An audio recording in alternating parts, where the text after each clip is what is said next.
Meu nome é Paulo Teixeira, eu sou pneumologista do Pavilhão Pereira Filho, na Santa Casa de Porto Alegre, e professor da Universidade Federal de Ciências da Saúde de Porto Alegre. Essa noite nós teremos o apoio da Glenmark, que proporcionou esse encontro virtual, e nós teremos a participação dos colegas, o Dr. Marcelo Nogueira, que vai ser o apresentador do caso. Ele é pneumologista do Pavilhão Pereira Filho, médico do Laboratório de Exercício do Pavilhão Pereira Filho e aluno do programa de pós-graduação de Ciências da Saúde da Universidade Federal de Ciências da Saúde de Porto Alegre. O Dr. Tiago Krieger é radiologista do Pavilhão Pereira Filho, do Hospital São Lucas da PUC, da Clínica Serpal, é professor da Unicinos. O Dr. Fernando Queiroga, que é professor adjunto da Faculdade de Ciências Médicas da Universidade de Pernambuco e pneumologista do Hospital Oswaldo Cruz. A doutora Juliana Matiello, que é radio-oncologista do Hospital Santa Rita, da Santa Casa de Porto Alegre, e o Hospital Ana Nery, e é mestre em patologia e doutoranda em ciências pneumológicas pela URGS. E o doutor Paulo Francisco Guerreiro Cardoso, cirurgião torácico, médico assistente, doutor e professor colaborador da disciplina de cirurgia torácica da Faculdade de Medicina da Universidade de São Paulo. Então, nós teremos a apresentação do caso, a discussão, e vocês todos estão convidados a participarem, colocando perguntas no chat para que nós possamos encaminhar aos debatedores durante e após a apresentação. Então, eu vou passar a palavra ao Dr. Marcelo Nogueira para que faça a apresentação do caso e que nós possamos começar a nossa atividade. Dr. Marcelo. Olá, muito boa noite a todos. Vamos começar então, vou compartilhar aqui minha tela. Por favor, me avisem qualquer problema. Mas então vamos começar hoje, já agradecendo de antemão aí o convite. Muito obrigado pelo convite, fico muito honrado em participar desse caso clínico. O caso clínico, então, hoje é sobre DPOC e nódulo pulmonar, como conduzir investigação e tratamento, né? Todos devidamente apresentados. Eu vou só aqui. Pronto. Vamos começar, então, com o relato do caso de hoje, que é uma mulher de 60 anos, uma paciente procedente de Porto Alegre, faxineira e babá aposentada. É uma paciente ex-tabagista com carga tabágica pesada de 160 anos mais, que recebeu o diagnóstico de DPOC em 2013 e evoluiu mais recentemente com uma dispneia progressiva aos mínimos esforços.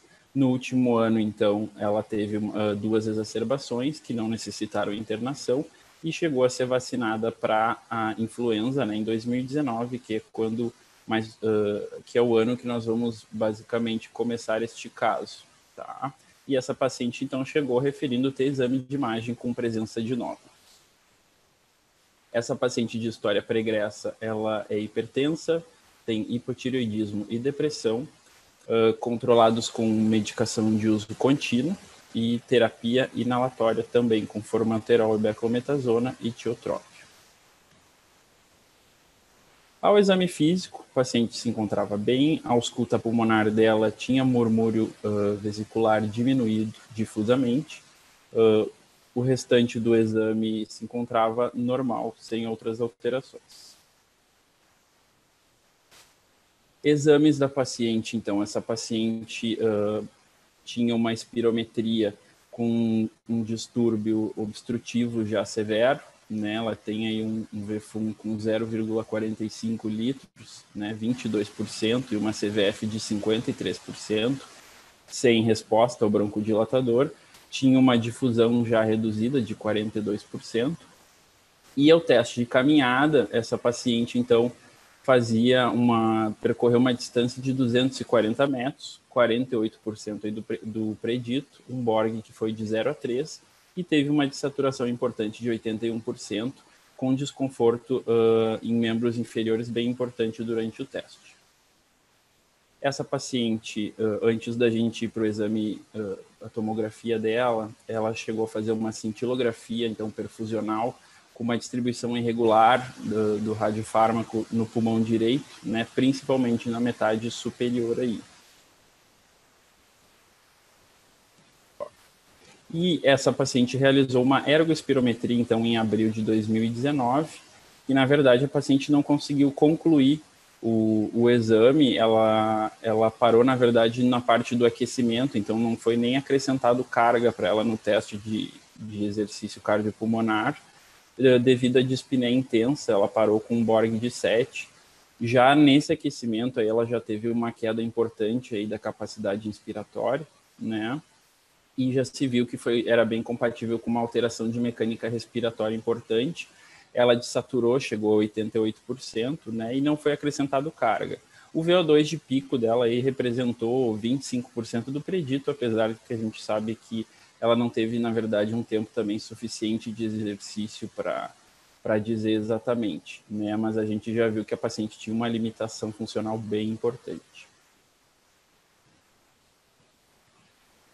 Doutor Paulo. Senhor doutor Paulo. Ok, então passamos para o doutor Tiago, que vai apresentar as imagens tomográficas da paciente. Boa noite a todos, então, muito prazer estar aqui essa noite, uma noite fria aqui em Porto Alegre. Eu me chamo Tiago Krieger, eu sou médico radiologista torácico, trabalho praticamente 100% do meu tempo com a parte de pulmão, e é um prazer enorme participar dessa discussão de casos aí. Eu quero agradecer ao Dr. Paulo Teixeira e à SBPT pelo convite. Vou compartilhar minha tela agora. Bom, esse caso é interessante, que hoje eu estava pensando, né? A gente entra ano e sai ano, né? E a gente está sempre discutindo nódulo pulmonar, DPOC, e esses assuntos eles são recorrentes na nossa prática. Mas para a gente entender o quanto é difícil, muitas vezes, a condução, né, e a importância que, na minha opinião, é fundamental da multidisciplinaridade na discussão desses casos, para se tomar a conduta ideal e, principalmente, também para a gente ter um bom andamento, né, para o paciente. Então, essa paciente, ela tinha, então, ela tinha 3 nódulos pulmonares. Esse aqui eu vou chamar de nódulo 1, tá? É um nódulo que está localizado na região medular do segmento anterior do lobo superior direito. Isso é uma tomografia de tórax, cortes axiais, né? Um corte axial, que mostra esse nódulo com densidade de tecidos moles, contornos irregulares e localizado bem na região medular do segmento anterior do lobo superior direito. Esse nódulo media, em março de 2019, exame no momento da primeira tomografia, 1 centímetro. Temos aqui, então, além disso, essa paciente tinha também, aqui a gente pode ver já algumas áreas de hipoatenuação do parênquima, que é um enfisema, e muita doença brônquica. Eu creio que ela tinha, obviamente, um DPOC com fenótipo misto importante, né? Importante grau de broncopatia associada. Esse eu chamei de nódulo 2, tá? É um nódulo que está localizado no segmento posterior do mesmo lobo, tá? É um nódulo, é uma lesão mais irregular, tá? Que aqui nós estamos vendo aqui no corte axial a cissura oblíqua. Então, também é uma região localizada na medular do pulmão, né? Do segmento posterior, um outro segmento. Esses 2 nódulos não tinham calcificação e não tinham gordura no interior deles, que ainda são critérios diagnósticos que a gente pode considerar relativamente seguro para inferir a benignidade de nódulos pulmonares.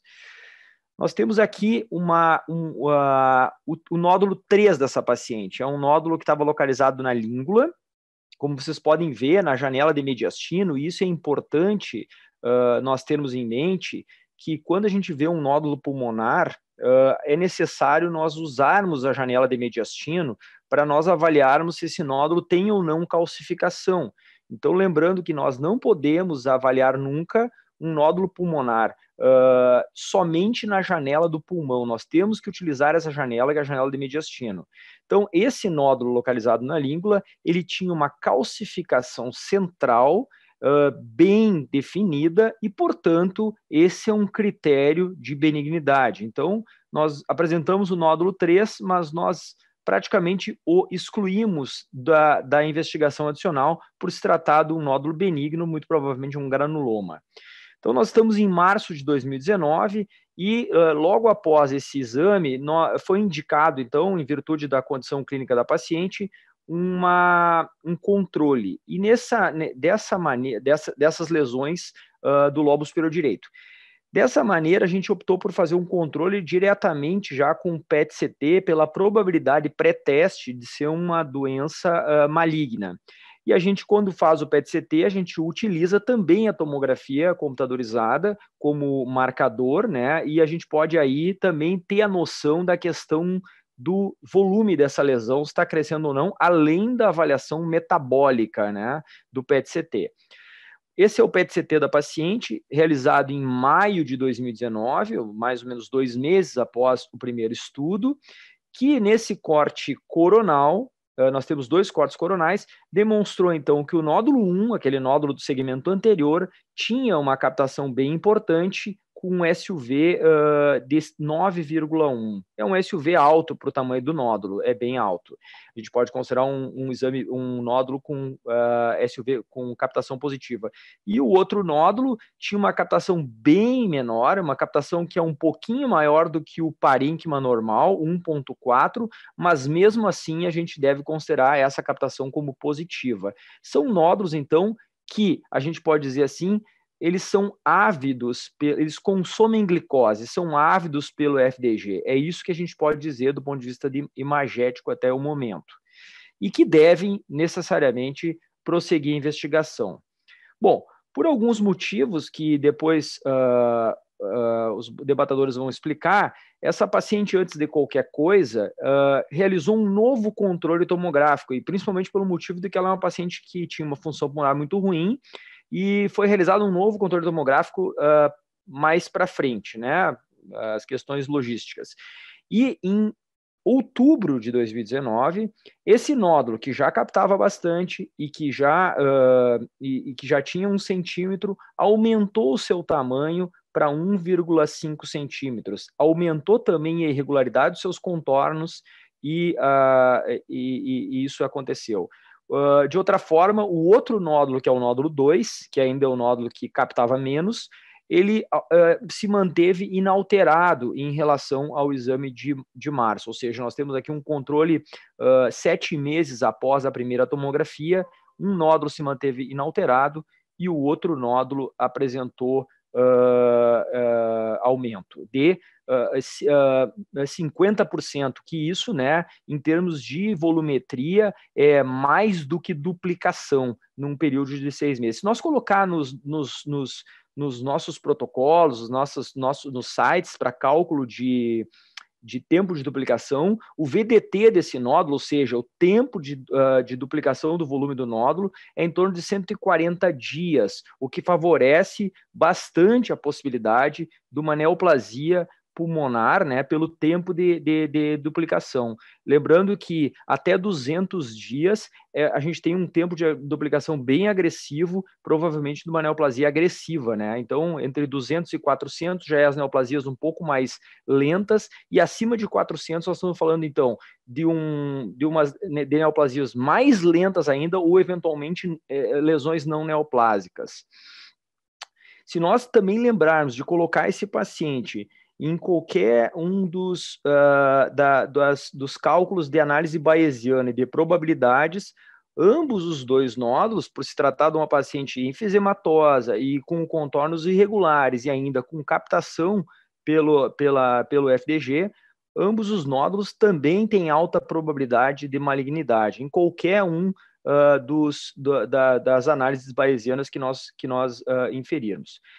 Agora, eu vou só fazer o último detalhamento, que cada vez que a gente vê um nódulo pulmonar e que a gente pensa em cirurgia, pensa em tratamento, a gente tem a obrigação de dizer para o Dr. Paulo o que ele vai encontrar em relação a essa lesão. Então, essa aqui é a análise da imagem sagital e análise coronal.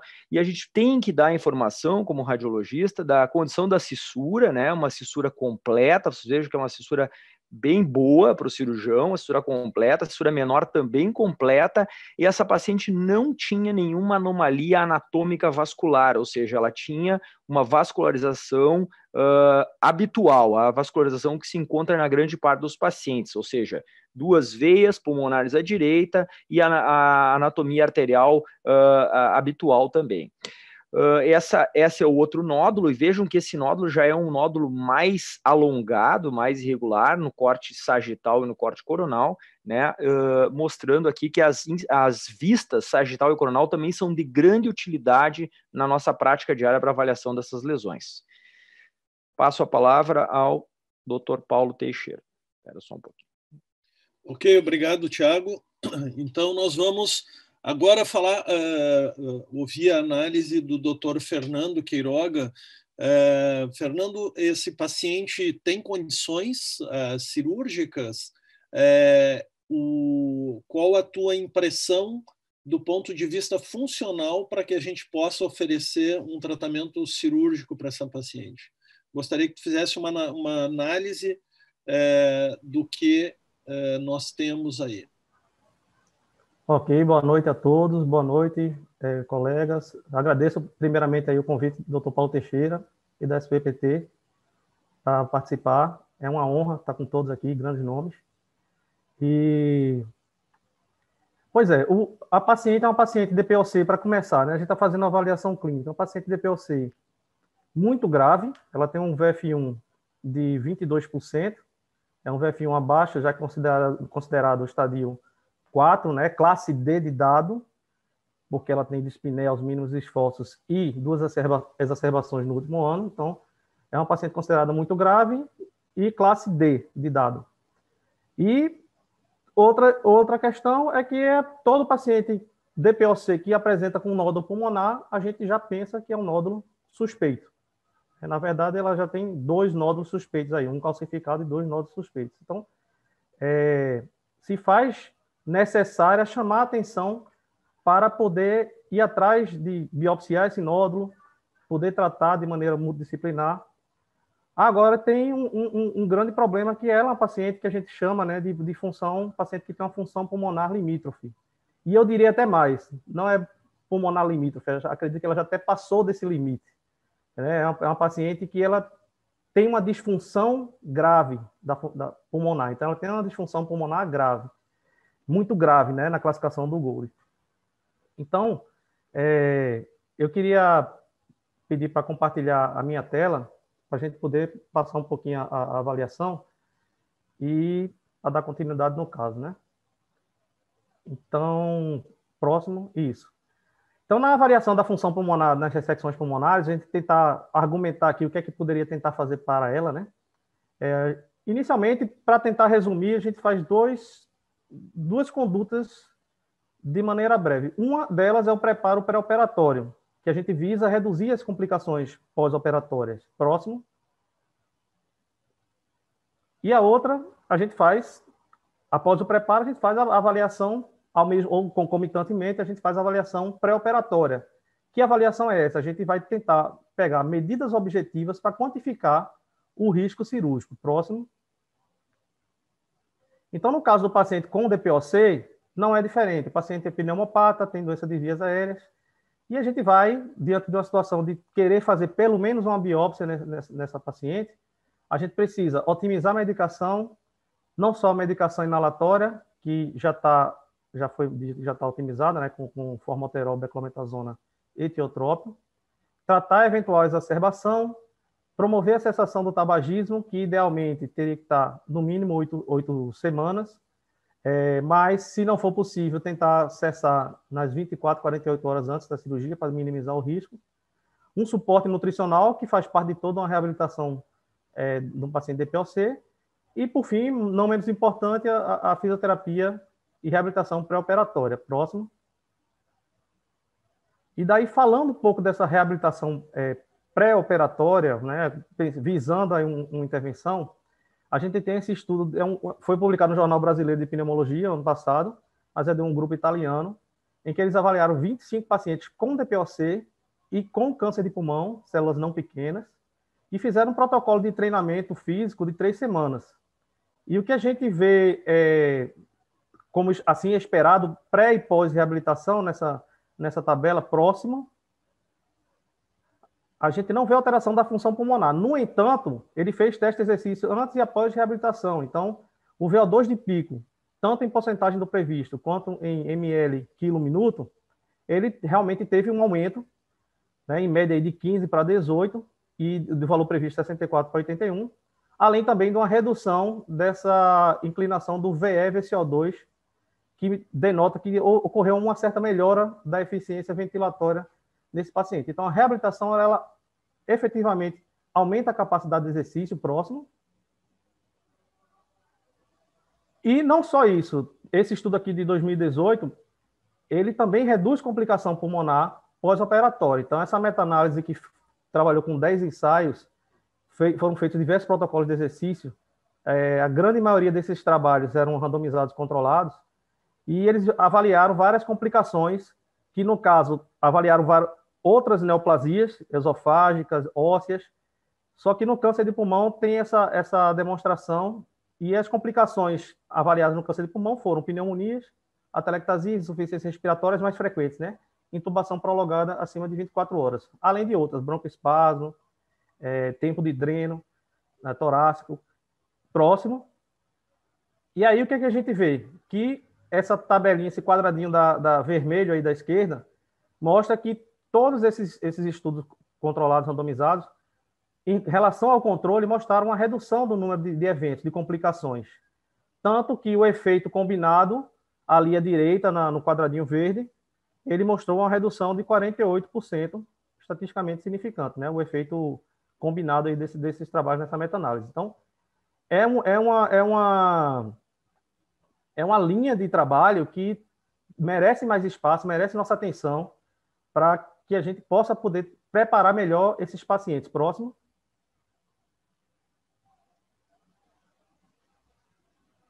Então, aí, para a gente fazer uma avaliação mais acurada, a gente vê o risco cardiovascular e também vai quantificar o risco pulmonar. Próximo. Isso. E aí, uma vez eliminado o risco cardiovascular ou encaminhado para a cardiologia para resolver a sua pendência de patologia cardíaca, a gente vai fazer a estimativa da função pulmonar pós-ressecção. Então, esse termo aí que está aí na esquerda, VF1-PPO e DLCO-PPO, nada mais é do que o VF1 previsto para o pós-operatório e a difusão do monóxido de carbono para o pós-operatório. A gente sabe que no pulmão temos esses segmentos, 10 segmentos no pulmão direito e 9 no esquerdo. E se a gente está propondo fazer, por exemplo, uma lobectomia superior direita, a gente vai subtrair esses 3 segmentos do lobo superior direito, por exemplo, e vai pegar uma fração uma regra simples, uma regra de 3 simples, e vai pegar uma fração e vai quantificar que esse VF1-PPO dividido, né, pelo 19 menos o número de segmentos retirados, sobre 19, a gente vai ter uma fração desse valor, e a gente começa a prever esse valor que seria após a cirurgia.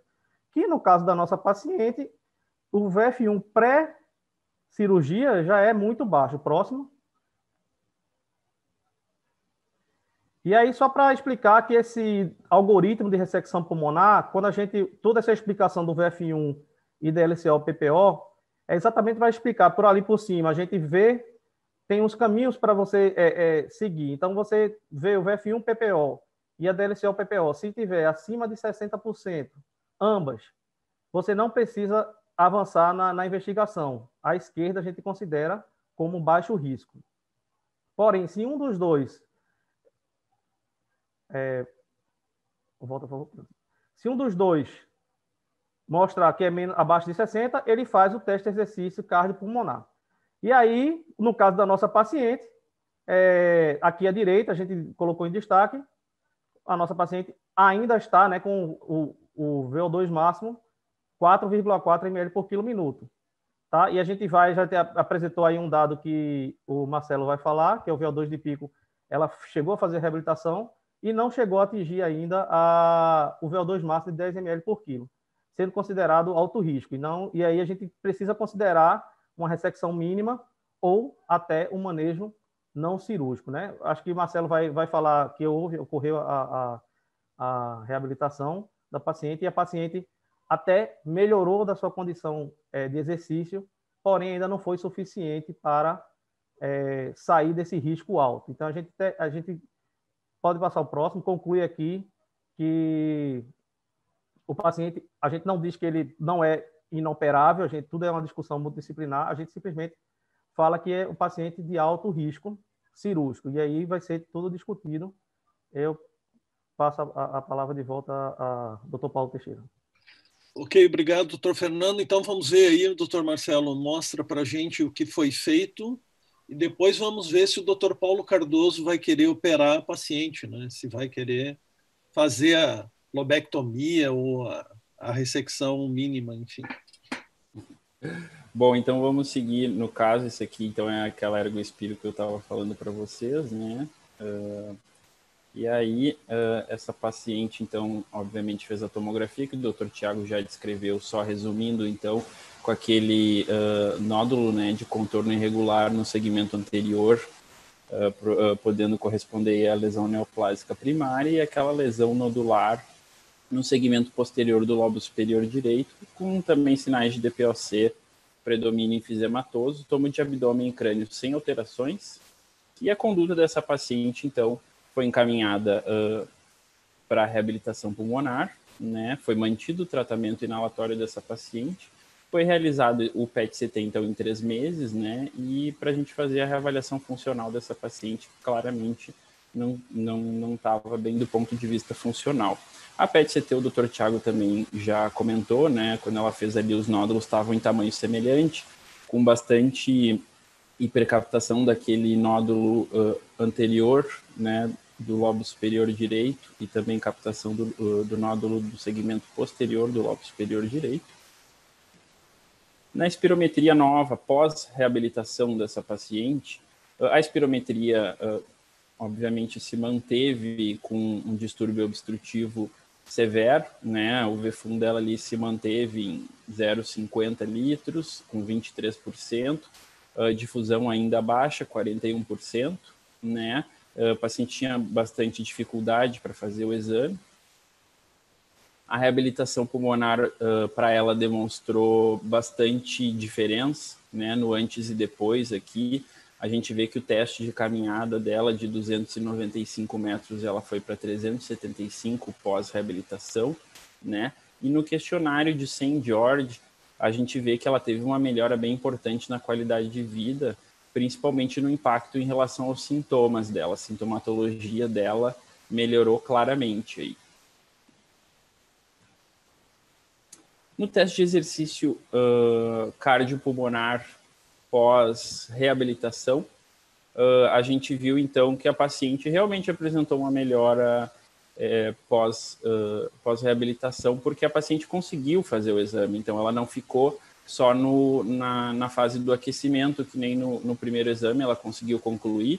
Ela fez uma carga baixa, claro, de 5 watts por minuto. Ela fez o exame em 7 minutos.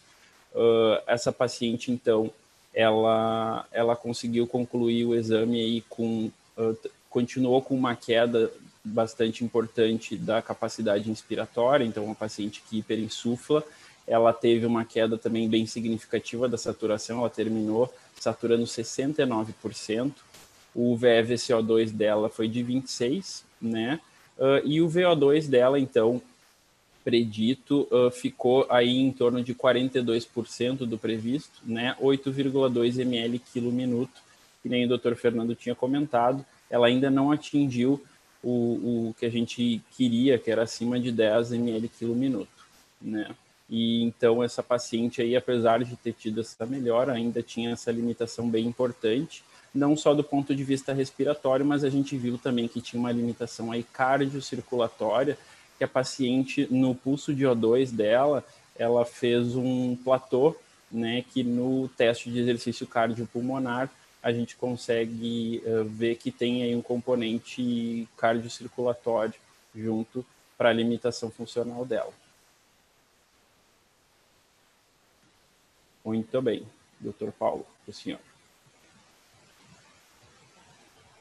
Muito bem, eu vou passar a palavra para o Dr. Paulo Cardoso e já aproveitando uma pergunta que foi colocada aqui pelo Dr. Valdo Matos, Paulo, se haveria possibilidade de considerar a indicação de cirurgia redutora nessa paciente simultaneamente. Então, a gente gostaria que tu comentasse esses aspectos aí. Com a palavra. Muito obrigado, Paulo, pela gentileza. Muito obrigado pelo convite e, sobretudo, pela oportunidade de estar em conjunto aqui com vocês todos. É um prazer com os panelistas, com o Tiago, meus queridos amigos do Rio Grande do Sul, onde eu fiquei 17 bons anos da minha vida, eu e Paulo trabalhando juntos muito tempo.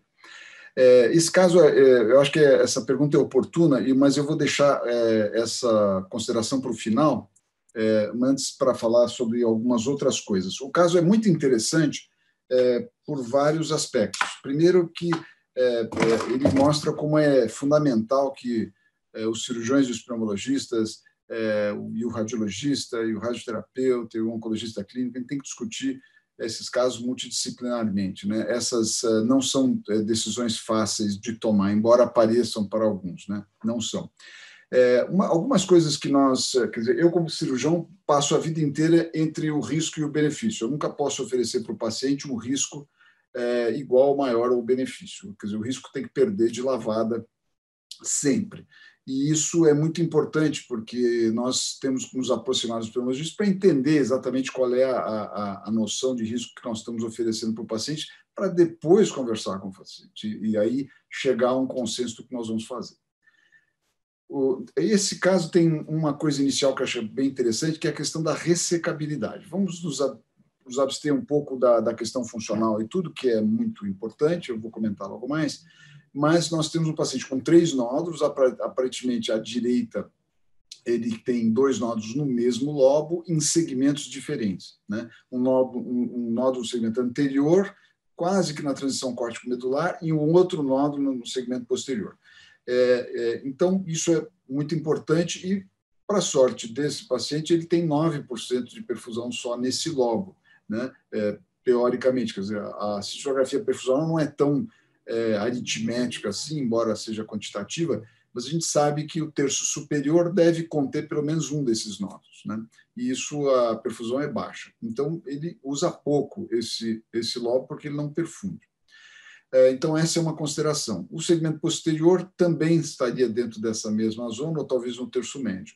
E o segmento superior da língua, que contém lá aquela outra lesão que, em princípio, aparentemente, como o Tiago mostrou, deve ser uma lesão benigna mesmo, que é uma lesão densa, ele tem já uma perfusão melhor. O outro critério importante são os critérios funcionais, que foram muito bem mostrados aqui pelo Marcelo e pelo Fernando, e esse paciente tem, na função atual, uma obstrução muito grave, né? Um paciente com uma obstrução severa, com 22% do predito no volume respiratório forçado, e uma difusão ruim, né? Uma difusão de 42%, né? Nós trabalhamos também com cirurgia para enfisema há muitos anos e com tratamento endoscópico e cirúrgico, e a gente sabe que as difusões baixas são muito complicadas para esses pacientes, porque eles têm muita doença, né, pulmonar. E uma outra coisa que é muito importante é a redução de capacidade de exercício, né, que é um paciente que tem, embora ele tenha, como geralmente ocorre, sobretudo em bons programas de reabilitação, e eu conheço esse, que é muito bom, eu e Paulo fizemos muita coisa junto nesse programa, bem feito e bem tutorado, o paciente tem melhora da qualidade de vida, tem melhora da dispneia, mas não melhora a função, e a gente sabe disso, né? E uma coisa, e um índice que é muito importante, que eu valorizo muito, é o índice de dessaturação pós-exercício. O paciente que faz exercício e dessatura muito, como ele foi a 81%, esse é um paciente que está acenando para você de que algo muito grave pode acontecer quando você for fazer alguma coisa mais invasiva com ele. E, por fim, a questão dos sistêmicos. Eu diria até aqui que esse é um paciente fez 2 exacerbações durante o ano e tem um padrão bastante bronquítico, né, como o Tiago mostrou, razão pela qual ela exacerbou e tal. Então, esse é um outro sinal de alarme importante também. e a gente considera isso, embora seja do pulmão mesmo, quase que uma comorbidade. E óbvio que um DPOC grave como esse não para aí, né? Ele tem outros órgãos e sistemas que sofrem com isso, particularmente o aparelho cardiovascular. Bem, o segundo dilema é a questão diagnóstica, né?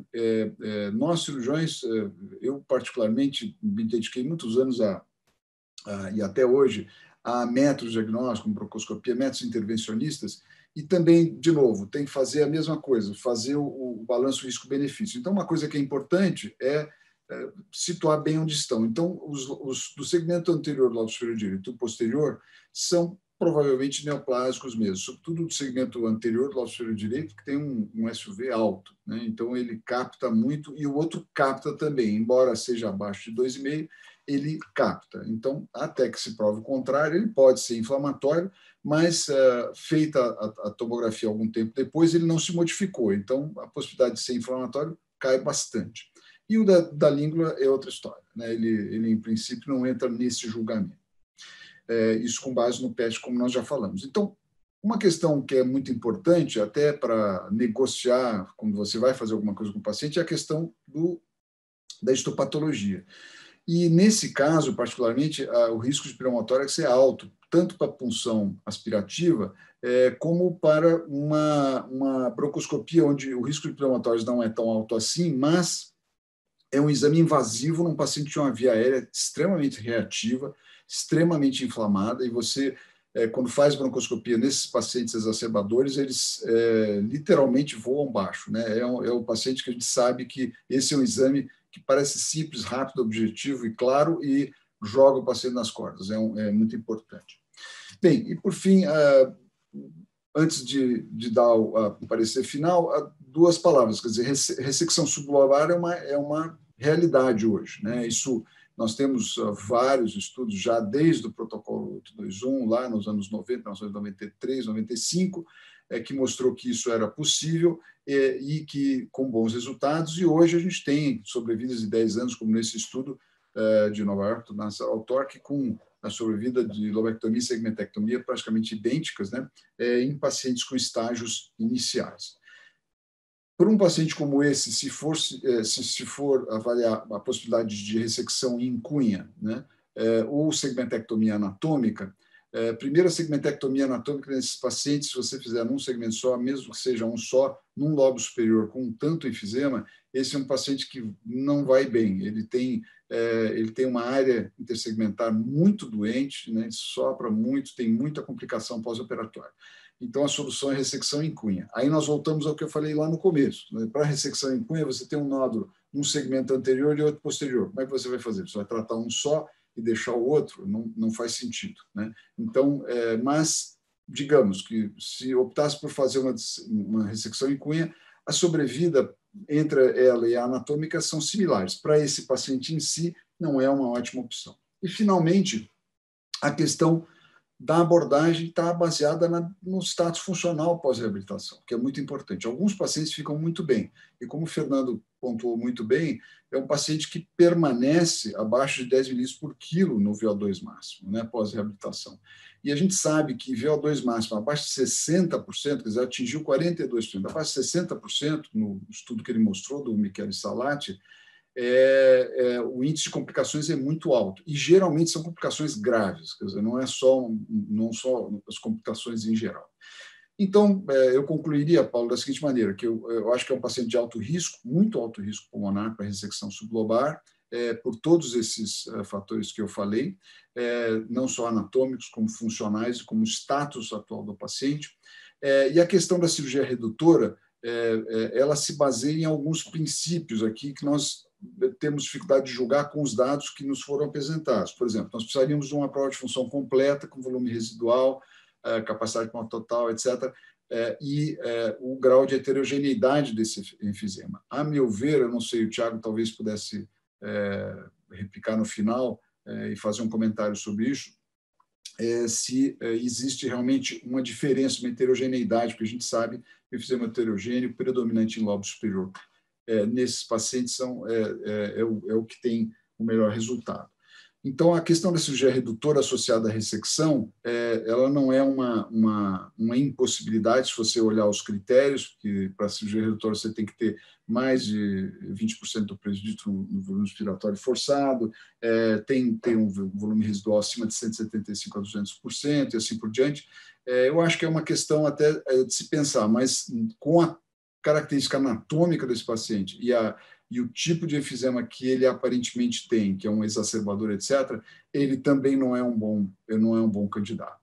Né? E para transplante, tampouco, porque a doença neoplásica, a gente sabe, eu trabalhei muitos anos em programa de transplante, não é o doente ideal, porque você vai imunossuprimi-lo depois, e isso pode, literalmente, causar ignição, né, nesse processo neoplásico, que nem sempre vem desacompanhado de outras coisas. Então, acho que aí eu vou devolver para o Paulo Teixeira com esse quadradinho amarelo dizendo considerar outras alternativas de tratamento. E vou para casa, porque eu acho que esse talvez não seja um bom caso para tratamento cirúrgico. Muito obrigado. Obrigado, Paulo. Uma coisa importante que o Marcelo não comentou, mas assim, essa paciente, numa das internações para avaliação, ela sempre se mantinha sibilante. Isso era uma coisa que nos chamava atenção, além das exacerbações que eram frequentes, né? Então, isso dificultava. Assim. Antes de eu passar a palavra para Juliana, eu queria perguntar para o Fernando. Fernando, tu acha que tem alguma outra estratégia terapêutica que pudesse trazer benefício ou melhora para essa paciente que poderia ser feito e que não se pensou? Tu teria alguma sugestão adicional, já que ela reabilitou, estava em tripla terapia, enfim, alguma outra sugestão que pudesse considerar? Na avaliação, a gente pode considerar duas coisas, né? O tratamento inalatório já está completo, a gente pode tentar, talvez, como tem nas recomendações da Sociedade Brasileira e no GOLD também, né? Você tentar reverter essa característica de exacerbador com azitromicina 3 vezes por semana, é uma opção. Adicionado também o inibidor da fosfatiesterase 4, né, o roflumilast. Então, poderia tentar reverter essa situação de exacerbador, mas isso aí não mudaria muito a função pulmonar. E nas avaliações pré-operatórias, a doutora Sônia Farezin explica bastante isso, que você pode também lançar mão de corticoide sistêmico por 15 dias. Isso você promove uma certa melhora da função pulmonar antes da cirurgia. Agora, isso seria o além do que já foi dito. Então, a fisioterapia respiratória e o treinamento de musculatura, tanto respiratória como musculatura esquelética, que presente na reabilitação, isso realmente vai promover a melhora da capacidade de exercício e tem mostrado que tem reduzido as complicações. Mas o que eu poderia pensar em fazer a mais era isso. Só que eu acho que talvez não atingiria aí o patamar dela, né? A gente provavelmente não teria tanto sucesso de querer mudar esse patamar do consumo máximo de oxigênio, da capacidade aeróbica dela, né? E a gente viu nitidamente que no segundo teste de exercício ela conseguiu fazer o exercício, a gente viu que ela tinha uma limitação ventilatória, né? A chamada relação VE-VVM, 95% atinge o teto ventilatório. Então, ela não iria mais longe do que isso, realmente. A gente percebe isso objetivamente no teste de exercício, que ela não conseguiria ir mais longe. Ainda, além de tudo, desaturou. A observação do Dr. Paulo Cardoso é excelente, porque um paciente que desatura o esforço também tem alto risco. A hipoxemia é um fator de risco para maiores complicações também pós-operatório. Então, realmente é uma paciente que, após discussão, precisa realmente ser revisto para outra forma de tratamento. Muito bem. Marcelo, tu tem mais alguma coisa para apresentar no caso, até a gente pedir a opinião da doutora Juliana? Não, depois a gente só finaliza mesmo, pode passar para a Juliana. Então, eu vou passar a palavra agora para a doutora Juliana, porque dentro da evolução desse caso, nós tínhamos, então, uma paciente grave que não tinha uma condição para ressecabilidade, nós não conseguimos um diagnóstico histológico, a ideia de fazer cirurgia redutora não parecia uma estratégia adequada, porque ela era exacerbadora, ela sibilava em alguns momentos de maneira mais intensa. Então, a gente acabou pedindo a avaliação da doutora Juliana para ver se nós teríamos alguma alternativa terapêutica e como que ela poderia nos auxiliar nesse caso. Então, eu passo a palavra para a doutora Juliana Matiello, que é radio-oncologista, para que nos coloque a apreciação do caso. Boa noite, pessoal. Agradeço muito pelo convite da SBT e também, não só pelo convite, mas pelo nosso convívio diário, pela possibilidade que a gente tem de tratamento dos nossos pacientes. Eu tenho a sorte de trabalhar com bons cirurgiões e, embora não trabalhe diretamente com o Dr. Paulo Cardoso, tenho certeza que as avaliações dele foram perfeitas e cabíveis. Então, uma vez que na mão de bons cirurgiões a gente não possa fazer cirurgia, obviamente a gente tem algo para oferecer de bastante novo e interessante na radioterapia. Eu vou compartilhar aqui meus slides para a gente conversar um pouquinho então sobre a estereotaxia pulmonar. Bom, primeiramente eu gostaria de situar a gente nesse termo, estereotaxia, né? Bom, a estereotaxia é um termo que a gente pegou emprestado da neurocirurgia, que significa uma forma de coordenação de tratamento bastante precisa, e na estereotaxia pulmonar a gente faz isso, faz uma grande precisão de tratamento, e mais do que isso, a gente faz um tratamento em que a gente usa altas doses de radiação. Então, primeiramente, a gente faz essa localização estereotática do que a gente precisa irradiar. E depois disso, a gente calcula o quanto de dose a gente vai poder fazer. Então, as altas doses de radiação me permitem isso, que eu tenha uma possibilidade de tratamento em poucas frações e poucos dias, né? E para que eu busco essa precisão e essa dose alta? Então, na verdade, o radioterapeuta tem na mão dele hoje a possibilidade de fazer uma entrega de dose muito mais alta do que o tratamento convencional. Então, uma vez que a gente usa doses altas e ablativas, a gente consegue um controle tumoral muito maior e, de certa forma, a gente consegue chegar a resultados muito parecidos aos cirúrgicos nos pacientes que têm tumores pequenos. Bom, em que situações a gente pode usar, então, essa forma de tratamento com doses ablativas, que são doses altas e bastante precisas?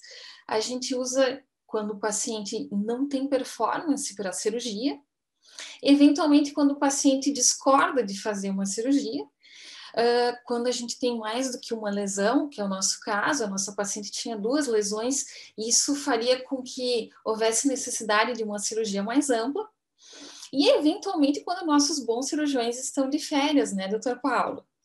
Só nessas situações que a gente acaba fazendo a estereotaxia. Eu gostaria de dizer que a cirurgia é a primeira opção terapêutica, mas a estereotaxia tem se mostrado uma ótima opção nessas situações que eu citei antes. Bom, a gente viu que esse paciente acabou fazendo uma reabilitação pulmonar e mesmo assim a gente não conseguiu status para a cirurgia, mas de qualquer forma eu preciso dessa melhora da habilidade dele para fazer o tratamento radioterápico. Nosso tratamento de estereotaxia é um tratamento que demora em torno de 1h30, e isso é muito mais do que se faz normalmente numa irradiação em que a gente usa 10 a 15 minutos, então eu preciso que esse paciente esteja, inclusive, fisicamente colaborativo com o nosso tratamento. Esse paciente fica bastante imobilizado, uma vez que eu uso técnicas bastante precisas, então isso aconteceu com essa paciente, ela foi, de certa forma, reabilitada e nos ajudou no tratamento radioterápico. Bom, Além disso, a gente precisa ter alguns conhecimentos médicos, e os nossos físicos também têm um preparo bastante importante, e a gente precisa que o nosso aparelho tenha, no momento da entrega da dose, a possibilidade de certeza de onde está sendo o nosso tratamento. Por isso, a gente usa aparelhos com alta precisão de imagem. Todas as coordenadas desse tratamento são de forma tridimensional. Muito bem. Bom, então, só para a gente entender o quanto a gente ganha com uma estereotaxia, com tratamento ablativo.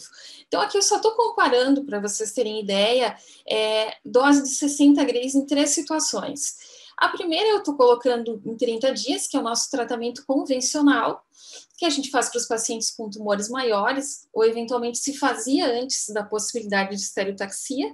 Isso me leva a uma dose tumoral em torno de 72 grays, tá bem?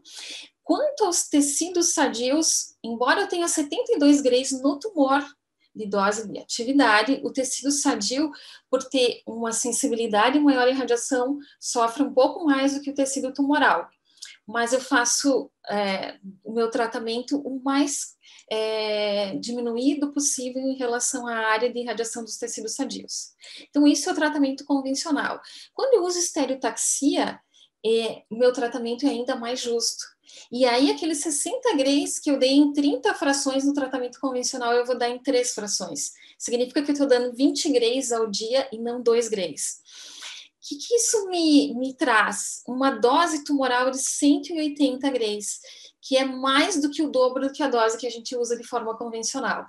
E isso me traz a possibilidade de controle efetivo bastante importante. Com essa dose de 60 grays em 3 dias, a gente tem em torno de 95% de chance de controle tumoral. Mas a gente tem a prerrogativa de que, embora eu aumente muito a chance de cura desse paciente pela dose ablativa que eu realizei, a dose que meu tecido sadio recebe é 4 vezes maior do que o tecido sadio que recebeu doses fracionadas menores. Então, eu preciso que essa dose de tecido sadio que recebe uma dose alta seja muito pequena, tá bem? Aqui, numa outra situação em que eu fraciono em 4 vezes, a gente vê que a dose no tumor ainda assim fica muito maior do que em 30, e eu consigo reduzir um pouco a dose em tecido sadio. Então, a escolha do fracionamento se deve, primeiramente, ao tamanho dessa área que eu vou ter que irradiar, e segundo, a possibilidade de estar longe dos tecidos normais que teriam uma maior deleção pela irradiação. Bom, a gente tem poucos estudos randomizados prospectivos sobre a diferença entre estereotaxia e cirurgia. 2 estudos grandes foram abertos e fecharam precocemente. A gente tem 2 deles publicados no Lancet Oncology, com 60 pacientes apenas. E esse estudo, colocando os dois, então, esse estudo, o Lancet juntou os 2 estudos, o START e o Rosen, e mostrou que a estereotaxia, aqui à direita vocês podem ver a sobrevida global, na linha azul a gente tem os tratamentos feitos com estereotaxia e na linha vermelha os tratamentos feitos com cirurgia. Então, esses dados mostram que a estereotaxia conseguiu, sim, manter uma sobrevida alta dos pacientes com tumores iniciais. A gente vê no início da curva que a gente tem uma mortalidade maior dos pacientes cirúrgicos, e isso se deve pela mortalidade cirúrgica, do procedimento cirúrgico em si, e a radioterapia ablativa, ela não tem uma mortalidade precoce, ela é mais tardia. A nossa mortalidade é bastante baixa, em torno de 5%, mas de qualquer forma ela não acontece no momento da realização, ela acontece posteriormente, por fístulas, por sangramentos. Então, é diferente a mortalidade que pela estereotaxia e pela cirurgia. No gráfico B aqui a gente vê o controle local do tumor e a gente vê bastante similaridade também entre os dois tratamentos. Então, tanto a estereotaxia quanto a cirurgia trazem possibilidades boas de controle local nos pacientes de estágio clínico 1, que são operáveis. Esses trabalhos todos que a gente tem, retrospectivos ou prospectivos, tem vários vieses e muitas críticas, porque muitas vezes o paciente que acabou recebendo estereotaxia não foi biopsiado, assim como o nosso paciente. Então, eu ofereci tratamento de estereotaxia para esse paciente nas 2 lesões do lobo superior e eu não tive biópsia. E isso acontece com alguma frequência, tá bem? Então, essas são as críticas pertinentes à técnica. E a gente vai discutir agora na sequência por que fez o tratamento radioterápico. Então, eu estou mostrando aqui para vocês exatamente o que foi realizado para a nossa paciente. Eu consegui fazer dose de 60 grays em 3 dias. E essa dose é uma dose que, como eu já falei previamente, traz um controle local de 95%. Bom, a gente viu também que o Marcelo nos mostrou que a função menor da paciente se concentrava no lobo superior direito. Então, a gente conseguiu, com técnicas de modulação de arco, que esse paciente recebesse dose somente pelo lobo superior direito, tá bem? Então, aqui vocês estão vendo a lesão maior, que era a anterior. Eu vou só mostrar. Então, esse é o quadro de tratamento que foi realizado. Aqui na esquerda vocês estão vendo o tratamento feito durante a realização da radioterapia. O dentro do aparelho, que é o que está levando a dose até ele, vai fazendo esse contorno de 180 graus e as lâminas vão mexendo gradativamente para que a dose que eu quero no centro do tumor seja máxima e reduza a dose na periferia. Então, nesses 2 vídeos, vocês estão vendo as 2 lesões sendo tratadas e as 2 lesões eram pequenas, então se vocês atentarem para o tamanho da lâmina aqui, a abertura dela não é maior que 4 centímetros no sentido crânio-caudal e não é maior que 5 no sentido lateral. Então significa que a gente conseguiu fazer um bom tratamento porque eu tive uma área pequena de irradiação, né? E essa área de irradiação, além de ser pequena, e essa área contemplando todos os movimentos respiratórios, inspiração e expiração, ela não estava perto de brônquio ou traqueia ou grandes vasos. Então, o grande benefício que a gente teve nesse caso, embora termos 2 lesões, ambas estavam longe da fly zone, que é a zona que a gente tem de perigo. De quando a gente tem dose alta, a gente tem problema em mortalidade e morbidade. Bom, provavelmente a gente tenha perguntas de que por que foi decidido nesse momento a estereotaxia, né? Então eu tenho a dizer que a gente decidiu nesse momento porque esse era o momento de fazer estereotaxia. Eu queria lembrar a vocês, como o Thiago já falou, que quando a gente aumenta uma das dimensões dessa lesão, a gente aumenta volumetricamente de forma exponencial, né? Então, digamos que eu tenho uma lesão de 2 por 2 centímetros por 1. Eu tenho um volume de 4 centímetros cúbicos.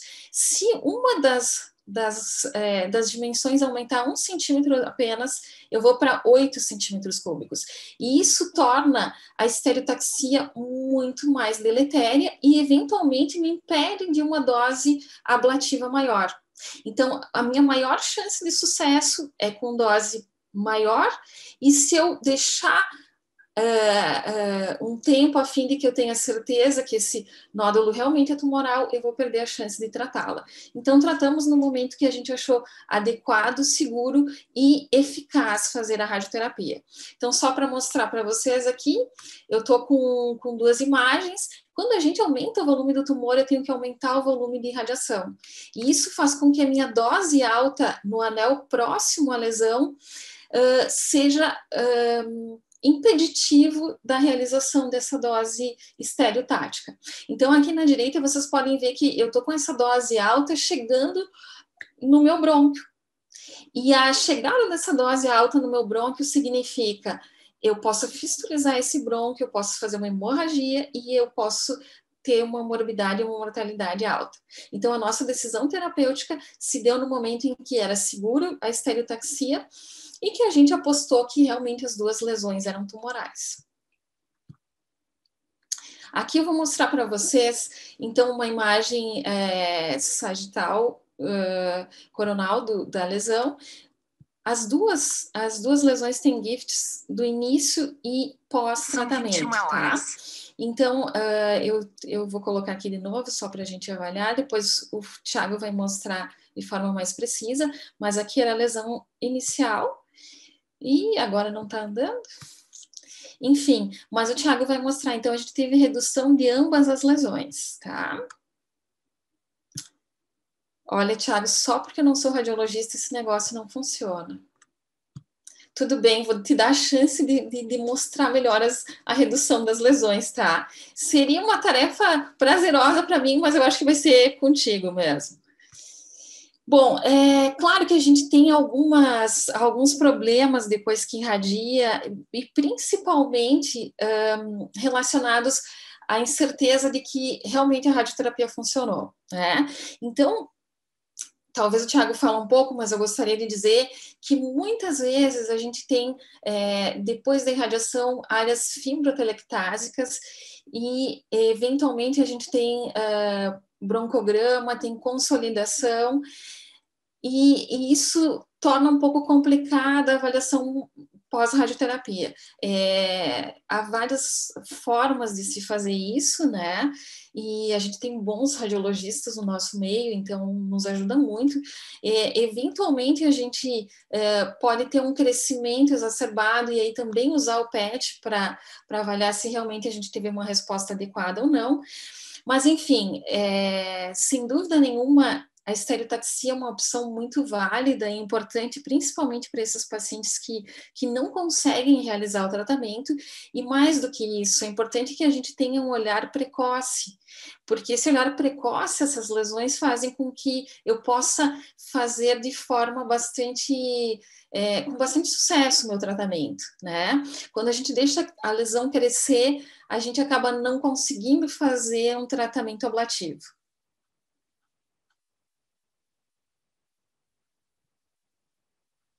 Muito obrigada, pessoal. Eu estou à disposição para a gente continuar a discussão. E eu fico muito feliz de ter realizado o tratamento nessa paciente e nas outras, enfim, que a gente faz, né, Paulo? A gente tem tido bastante sucesso aí. Muito obrigado, Juliana. Então, eu passo a palavra para o Marcelo. Isso, Marcelo?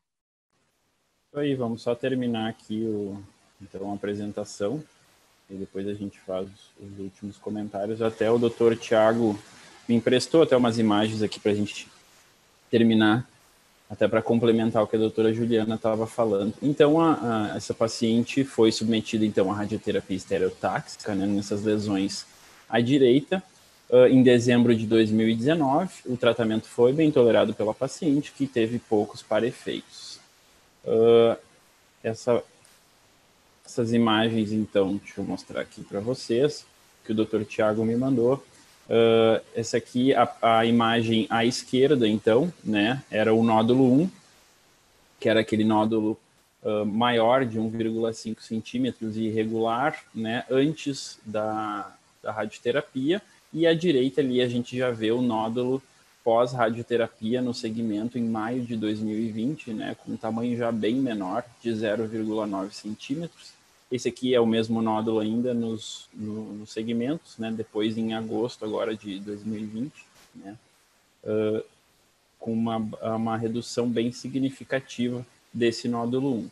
Aquele segundo nódulo, então, aqui à esquerda a gente vê pré-radioterapia, né, aquele nódulo no segmento posterior do lobo superior direito, e pós-radioterapia que se manteve ali com 0,9 centímetros no segmento. Depois, se o Dr. Tiago quiser comentar alguma coisa em cima, fique à vontade. No laudo, então, a gente foi evidenciado mesmo que teve essa redução, né, naquele primeiro nódulo de contornos irregulares ali no segmento anterior, e persistiu aquela opacidade nodular ali de 1 centímetro no segmento posterior. É isso, gente. Em relação ao caso, muito obrigado. E aí passo a palavra agora de volta para o Dr. Paulo. Obrigado, Marcelo.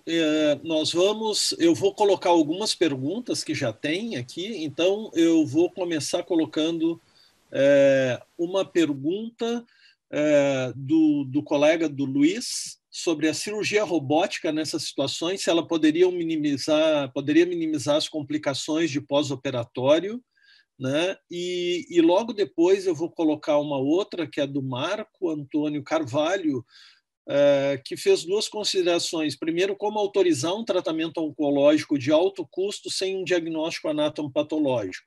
Então, a primeira é para o Paulo Cardoso e a segunda, eu acho que a Juliana tem como nos responder a pergunta do Marco, e aí depois eu vou colocar uma outra pergunta também que já tem aqui. Mas, Paulo, cirurgia robótica nessas situações minimizam as complicações do pós-operatório?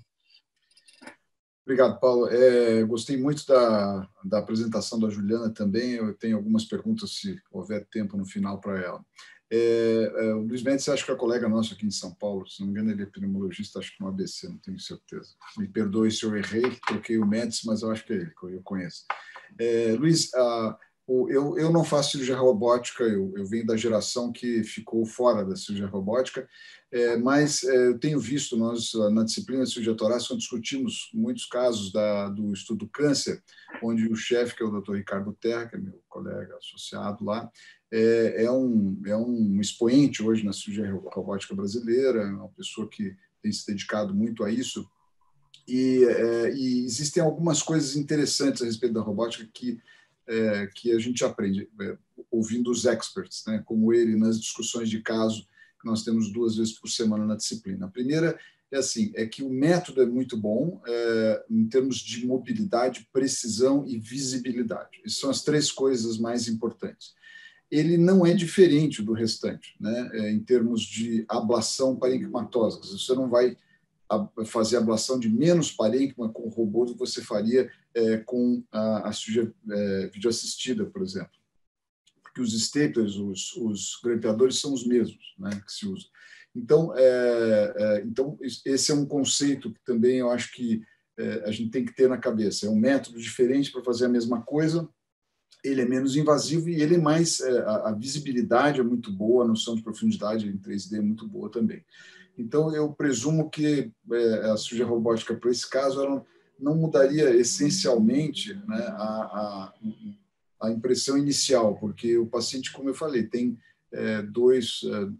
tem os nódulos em extremidades opostas de um mesmo lobo. Quer dizer, esse paciente, teoricamente, seria um paciente com um estadiamento sistêmico e loco regional negativo, seria um candidato à lobectomia se tivesse função. Ele não tem função, ele não chega nem perto da função para a lobectomia. Então, para se ter uma cirurgia de ablação realmente adequada, né, oncologicamente adequada. Então, eu acho que a resposta provavelmente não, né? Mas, de novo, eu reitero aqui, pergunte para os experts, né? Eu não sou expert em robótica, mas eu acho que é importante a gente ter essa noção de quando usar as coisas e tal, e o recurso ele não muda as indicações e a forma de fazer as coisas. É só uma outra alternativa, né?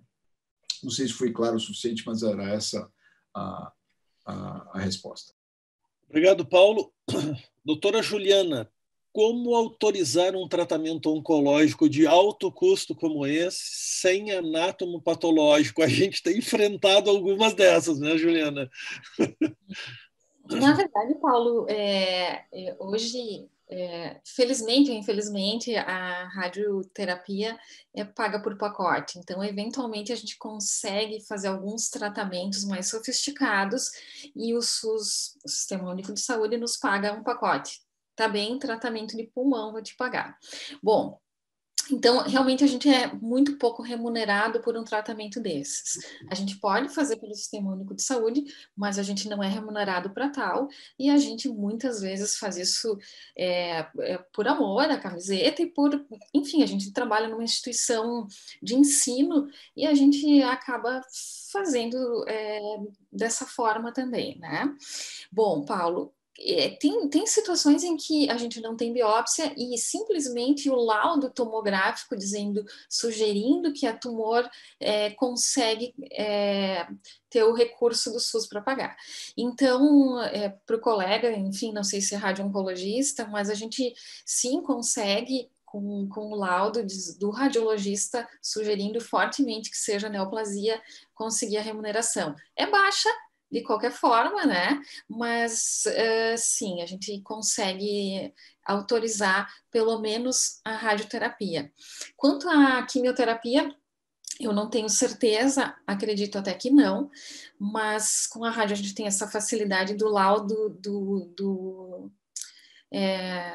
da imagem, né? Ok, outra pergunta do Fred: qual a experiência com radioterapia em nódulos em pacientes com fibrose pulmonar ou difusão muito baixo? Vocês tentam ou contraindicam? Fred, eu vou responder um caso que eu tentei, eu acho que até foi com a Juliana, mas a paciente tinha uma sensação claustrofóbica, ela não quis fazer a radioterapia, não sei se foi contigo, Juliana, ou não, mas foi a única paciente com fibrose que eu tentei radioterapia, depois nenhum outro. Não sei se a Juliana tem recebido para fazer estereotaxia em pacientes que têm fibrose pulmonar como comorbidade, Juliana. Paulo, não que eu lembre, assim, mas eu gostaria de responder para esse colega que, na verdade, o nosso tratamento sempre tende a balançar o custo-benefício, né? Então, quando a gente tem um tumor maior, ou que a gente entre com campos de radiação num tecido que realmente faz parte da função do paciente e a melhor função dele é naquela entrada de campo e não tem como ser de outra forma, provavelmente a gente não indique. Já contraindicamos em situações em que a gente avaliou que o déficit pulmonar pela radioterapia seria pior do que a progressão tumoral. Então, o balanço é esse, né, do custo-benefício da irradiação, porque a gente perde tecido pulmonar sadio irradiando. Então, essa análise toda tem que ser feita com cada paciente. Uma outra pergunta aqui do Danilo: nos estudos clínicos, comparando estereotaxia versus cirurgia em estádio 1 em paciente operável, há justificativa ética para não oferecer ressecção cirúrgica? Não, como eu falei, na verdade a cirurgia é padrão hoje. E é padrão por alguns motivos, né? A gente consegue um estadiamento melhor com a cirurgia e retirada de linfonodos, o que a gente não faz na radioterapia, mas a gente só faz, e embora a gente tenha ótimos resultados da estereotaxia, a gente faz realmente quando o paciente se nega a fazer uma cirurgia, então nessa situação a gente pode sim fazer, mas de outra forma não. Se o paciente é operável e decidir por fazer a cirurgia, ele deve seguir a isso, fazer a cirurgia, né? Acho que é isso, Paulo. Não sei se... Sim. Tem outra pergunta da Rita Ferreira sobre biópsia líquida, se poderia ajudar. Bem, a biópsia líquida, sim, tem sido usada na oncologia para... É uma análise molecular, enfim, e sim, pode nos ajudar, inclusive, na questão do ressarcimento pelos planos de saúde ou eventualmente SUS, mas tem sido utilizado em situações muito específicas. Não se faz biópsia líquida no SUS, pelo que eu sei até hoje, então a gente também teria esse entrave do diagnóstico pela biópsia líquida, né? Sim, né? Especificamente nesse caso, né? E essa mesma colega, Fernando, pergunta para ti sobre os testes de campo. Eles ainda têm um papel naqueles pacientes com uma função no pós-operatório entre 30 e 60? Isso. Doutora Rita Ferreira, ela é do Oswaldo Cruz lá também, viu? Um abraço aí para a doutora Rita, para todo mundo do Oswaldo Cruz. Ela está mencionando o seguinte, isso é uma realidade, né? Nem todo o serviço, aliás, a maioria dos serviços não tem o teste de exercício cardiopulmonar para a gente poder ter essa avaliação mais precisa.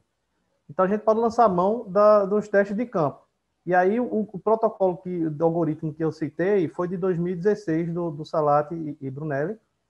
Agora, tem um protocolo de 2013 da ACCP, que também é feito pelo Brunelli, mostrando que tem um caminho, sim. Quando você tem o VF1 PPO e o DLCO PPO entre 30 e 60, você pode lançar mão, antes do teste cardiopulmonar, você pode lançar mão dos testes de campo, que são o teste da escada, feito por Brunelli, que é um teste que tem pouca reprodutibilidade, e também o teste de Shuttle, que é o da marcha controlada, em que tem um valor delimitado, agora baseado apenas em um estudo.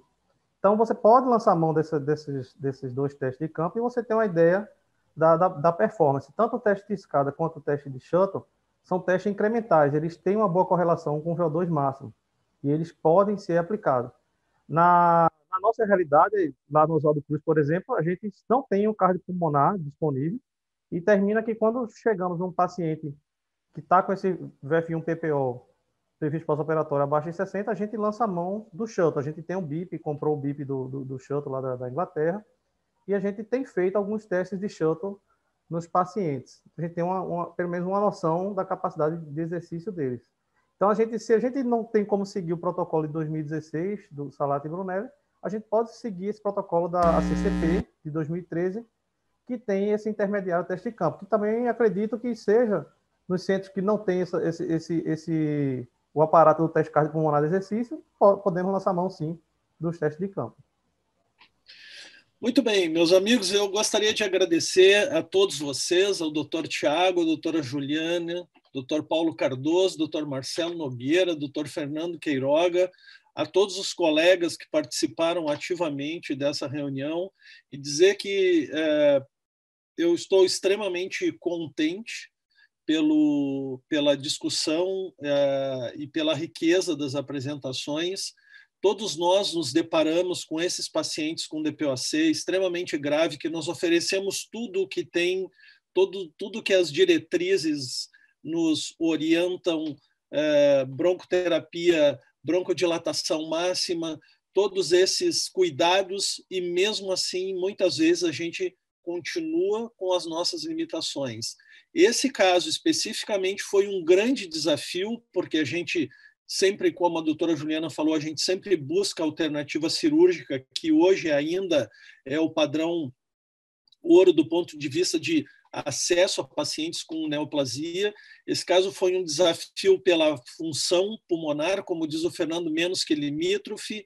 Todas as estratégias foram oferecidas, ele foi extremamente avaliado, né? E a gente, felizmente, conseguiu oferecer uma modalidade mais recente, terapêutica, e que a gente sabe que não está acessível a todos os lugares, mas existe e pode ser lançado mão, né? E a gente tem a felicidade de ter a Juliana trabalhando conosco e topando esses desafios todos os dias aí. Obrigado a todos, tenham uma boa noite e até o próximo encontro do SBPT virtual com novos tópicos, novos assuntos e novos desafios. Um grande abraço a todos.